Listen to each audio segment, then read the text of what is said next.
Praise the lord. 2 రాజులు 4వ అధ్యాయము 8వ వచనము. ఒక దినమందు ఎలీషా షూనేము పట్టణమునకు పోగా అచ్చట గనురాలైన ఒక స్త్రీ భోజనమునకు రమ్మని అతన్ని బలవంతము చేశాను కనుక అతడు ఆ మార్గమున వచ్చినప్పుడల్లా ఆమె ఇంట భోజనము చేయుచు వచ్చాను.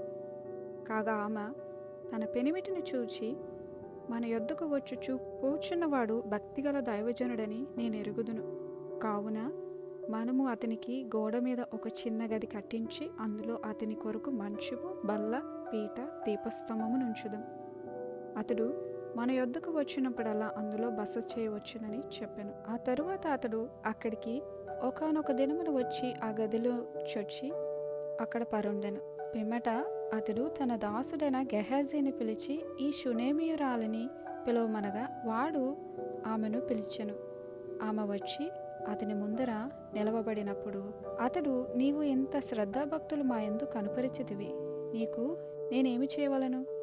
రాజుతోనైనను సైన్యాధిపతితోనైనను నిన్ను గూర్చి నేను మాట్లాడవలనని కోరుచున్నావా అని అడుగుమని గెహాజీకి ఆజ్ఞ, వాడు ఆ ప్రకారము ఆమెతో అనెను.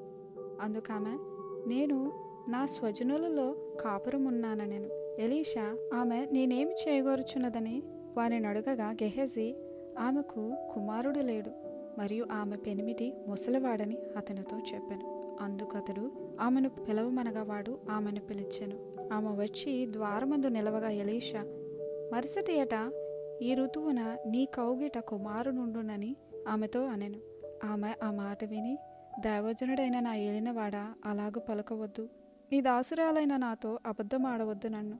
పిమ్మట ఆ స్త్రీ గర్భవతియే మరుసటి ఏట ఎలీషా తనతో చెప్పిన కాలమున కుమారుని కనెను.